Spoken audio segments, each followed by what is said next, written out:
Hello friends, how are you all. कैसे हैं आप लोग। आज हम पढ़ेंगे चंबल नदी की सहायक नदियाँ कौन कौन सी हैं। ठीक है, उनके बारे में पढ़ेंगे।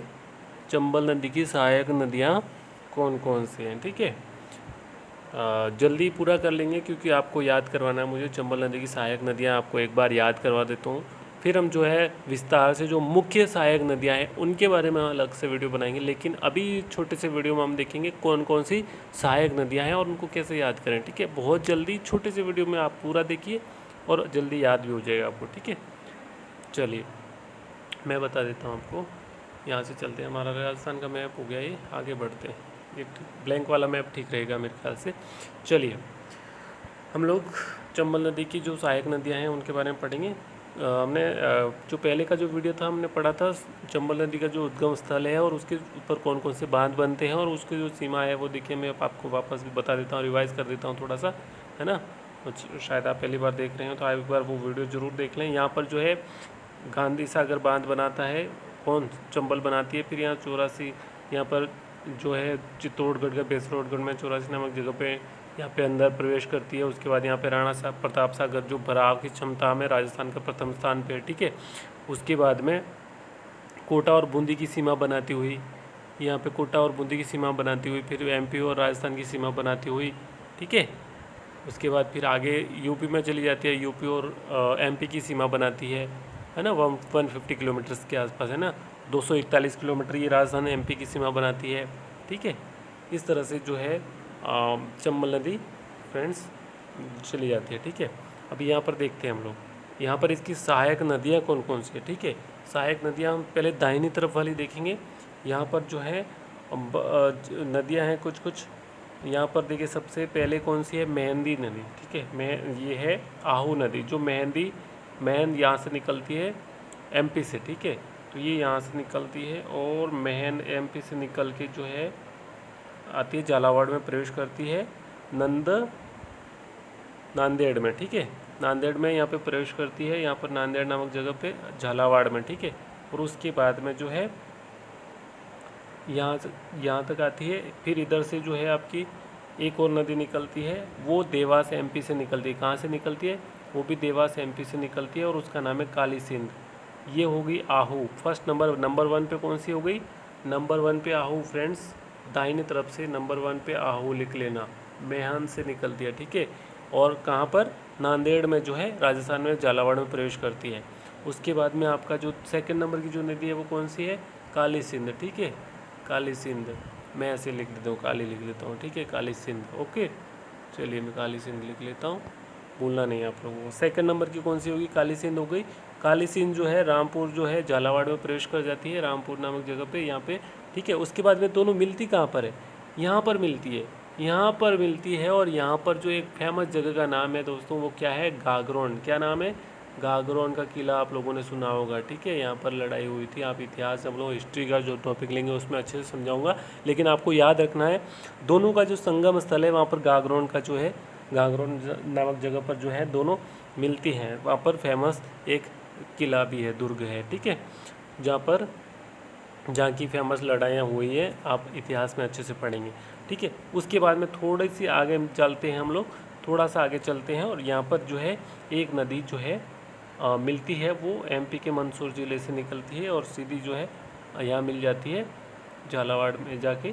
चंद्रभागा नदी का क्या नाम है, पलाय, इसका नाम है चंद्रभागा। चंद्रभागा दोस्तों एक धारा भी है, जम्मू कश्मीर में 2 धाराएं मिलती है, चंद्र और भागा। ठीक है, वो चंद्रभागा वहाँ भी है और यहाँ भी राजस्थान में, आप लोग कन्फ्यूज नहीं होना है। तो यहाँ की जो चंद्रभागा है वो किसकी सहायक नदी है, काली सिंध की। काली सिंध की 2 सहायक नदियाँ हो गई यहाँ पे। नंबर 1 जो है आहू है, ठीक है, और नंबर 2 है आपकी चंद्रभागा, इधर से हो गई। ठीक है, तो यहाँ पर इधर से मुख्य नदी कौन सी हो गई, काली सिंध हो गई। ठीक है, और दूसरे नंबर पे आहू हो गई। ठीक है, अभी इधर से एक और नदी है, अभी एक और नदी है, वो है इधर दाएं बाएं तरफ से। दो नदी हो गई, एक तो आहू हो गई और एक कौन सी हो गई, एक हो गई आपकी, तो इधर से चंद्रभागा हो गई और आहू हो गई। ठीक है, उसके बाद में एक और नदी निकलती है, वो एमपी की विंध्याचल जो पर्वत है उसमें से पहाड़ी विंध्याचल की पहाड़ियों से निकलती है, ठीक है, वो अभी एमपी से निकलती है आपकी, और वो है आपकी परवन नदी, ठीक है। वो आपकी मनोहर थाना जो जगह है वहाँ पर जो है प्रवेश करती है, ठीक है, राजस्थान में, और उसका नाम है परवन। परवन मिलती कहाँ है, देखिए परवन जो है मिलती है यहाँ पर आके वापस बारा और इसके झालावाड़ के बॉर्डर पे, ठीक है। और यहाँ पे इसको अंटा जो है, अंटा नामक जगह पे मिल जाती है। किस में मिल जाती है, ये काली सिंध में मिल जाती है। इसका मतलब यहाँ पर जो नंबर 1 पे जो है मुख्य नदी कौन सी होगी, दाहिनी तरफ से काली सिंध हो गई। और दाहिनी तरफ से कौन सी नदी होगी, दाहिनी तरफ से कौन सी हो गई, ये हो गई आपकी परवन, और इधर हो गई ये आहू, ठीक है। तो आप ध्यान रखना है, आप इधर से आहू, इधर से परवन, ठीक है, याद रखना है काली सिंध की, ठीक है। उसके बाद में चंद्रभागा, चंद्रभागा, ठीक है, चंद्रभागा यहाँ लास्ट में मिलती है, ठीक है। तो आप लोग समझ गए काली सिंध की सहायक नदियाँ कौन कौन सी हो गई। काली सिंध की जो सहायक नदियाँ 3 हो गई, इधर से दाहिनी तरफ से परवन राइट साइड से, और लेफ्ट साइड से मुख्य नदी है वो है आहू। उसके बाद में सेकंड नंबर पे लेफ्ट साइड में वो है चंद्रभागा, ठीक है। 3 सहायक नदियाँ होगी काली सिंध की, और काली सिंध जो है मिल जाती है आपके नौनेरा नामक जगह पे। कोटा में एक जगह का नाम है नौनेरा, वहाँ पर जो है आके मिल जाती है कौन सी नदी, आपकी काली सिंध, ठीक है। तो काली सिंध अपने साथ कितनी नदियों को ले आती है, 3 नदियों को ले आती है। कौन कौन सी, तो सबसे पहले इधर से चंद्रभागा, आहू और परवन, तीनों नदियाँ जो है काली सिंध की सहायक नदियाँ हैं, ठीक है। ओके फ्रेंड्स, चलिए हम लोग फिर सेकंड नंबर पे जो है बड़ी नदी पढ़ते हैं। एक तो आपकी काली सिंध हो गई, उसके बाद में दाहिनी ओर से ही एक और नदी है, उसको बारे में पढ़ते हैं, ठीक है।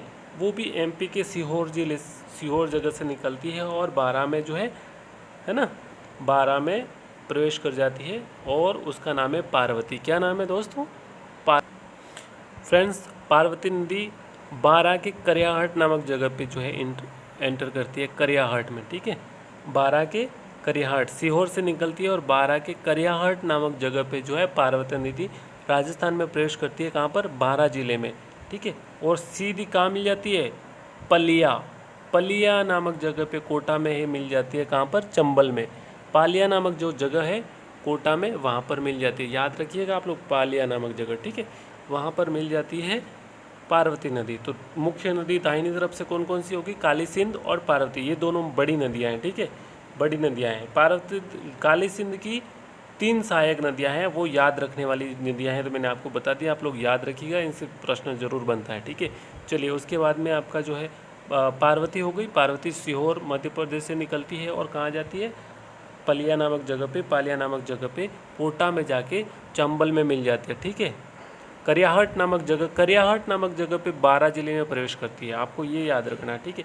उसके बाद में तीसरी जो नदी है दाहिनी तरफ से, वो है एमपी से ही निकलती है, और राजस्थान में ये सीधी रामेश्वर में जाके मिल जाती है, और वो है आपकी सीप नदी। कौन सी नदी है, सीप नदी, ठीक है। तो सीप नदी जो है यहाँ पे सवाई माधोपुर के रामेश्वर में नामक जगह पे सीप नदी है। क्या नाम है इसका, सीप, सीप, सीप, याद रखना, ठीक है, सीप नदी है, और ये इम्पोर्टेंट नदी है, आपको याद रखना है। ये जो है रामेश्वर नामक जगह पे जो है सवाई माधोपुर में मिल जाती है, ठीक है। रामेश्वर नामक जगह कहाँ पर है, सवाई माधोपुर में, और सीप नदी जो है वहाँ मिल जाती है। अभी दाहिनी तरफ की सारी नदियाँ हो गई, ठीक है। अब बाईं तरफ की जो मुख्य नदी है वो है बनास। बनास को हम अलग से ही पढ़ेंगे, लेकिन यहाँ पे सहायक नदी के रूप में मैं थोड़ा बता देता हूँ आपको, ताकि आप लोगों की तस्वीर जो है क्लियर हो जाए चंबल नदी की, सहायक नदियों की, ठीक है।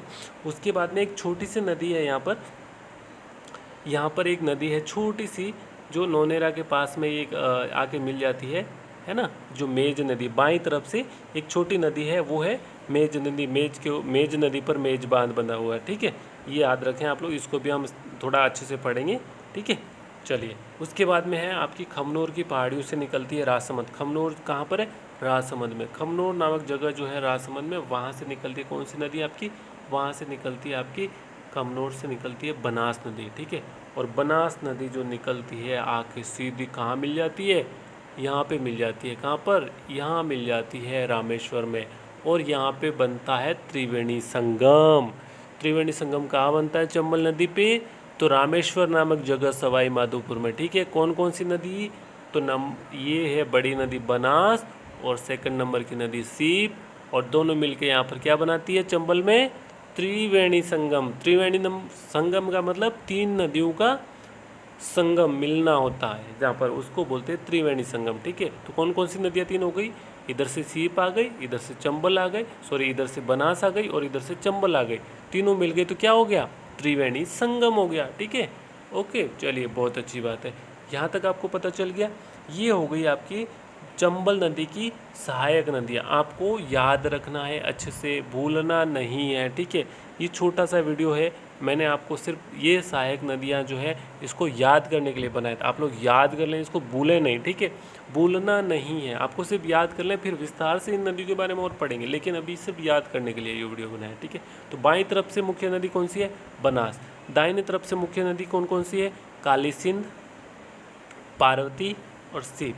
काली सिंध की 3 सहायक नदियाँ हैं, कौन कौन सी, लेफ्ट तरफ, बाईं तरफ से लेफ्ट कर, बाईं तरफ नहीं आता तो लेफ्ट याद रखिए। ठीक है, बाईं तरफ नहीं आता तो लेफ्ट याद रखिए, और लेफ्ट में कौन सी है, आहू।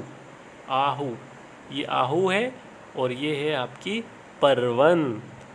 ठीक है, आहू और परवन, काली सिंध और आहू मिलती है कहाँ पर, गागरोन पे, जहाँ पे गागरोन नामक जगह है, दुर्ग है वहाँ पर। ठीक है, और इधर से मिलती है एक चंद्रभागा। चंद्रभागा धारा एक उधर भी है, चंद्र और 2 धारा मिलके चंद्रभागा बनती है कहाँ पर, जम्मू कश्मीर में। ठीक है, वो भी आप आ सकता है, लेकिन इंडिया लेवल पे पूछेंगे तो यहाँ पर आपको चंद्रभागा, यहाँ पर कोटा में हमारे, सॉरी झालावाड़ में यहाँ पर है, मिलती है नदी। चंद्रभागा एक ही नदी है और वहाँ पे चंद्र और भागा 2 अलग अलग धाराएं। ठीक है, कन्फ्यूज नहीं होना है। तो यहाँ पर जो है आपका काली सिंध हो गई, आहू हो गई और इधर परवन हो गई। उसके बाद में पार्वती नदी जो है आपको बताई दी मैंने, है ना, मनोर थाना जगह पे झालावाड़ में प्रवेश करती है, और ये है परवन आपकी। ठीक है, और उसके बाद में जो है सीहोर, एमपी से निकल के तीसरे नंबर की जो नदी है वो पार्वती है आपकी, और पार्वती जो है करियाहट नामक जगह से 12 ज़िले में प्रवेश करती है, और उस सीधे जाके कहाँ मिल जाती है, पालिया नामक जगह पे कोटा में मिल जाती है। ठीक है, इस तरह से जो है आपकी चंबल की जो सहायक नदियाँ हैं कंप्लीट होती है। याद कर लेना फ्रेंड्स, इन नदियों को विस्तार से पढ़ेंगे तो बड़ा मजा आएगा, लेकिन उससे पहले आपकी तस्वीर क्लियर होनी चाहिए। ठीक है, ओके, बाय बाय। आज मैं टेस्ट नहीं बना पाया हूँ, इसीलिए माफ़ी चाहूँगा दोस्तों। कल वाले वीडियो में मैं ज़रूर टेस्ट आपको दिखा दूंगा, बना के डिस्क्रिप्शन में भी डाल दूंगा, हो सके तो कल ही डाल दूंगा मैं। ठीक है, okay, thank you, bye bye.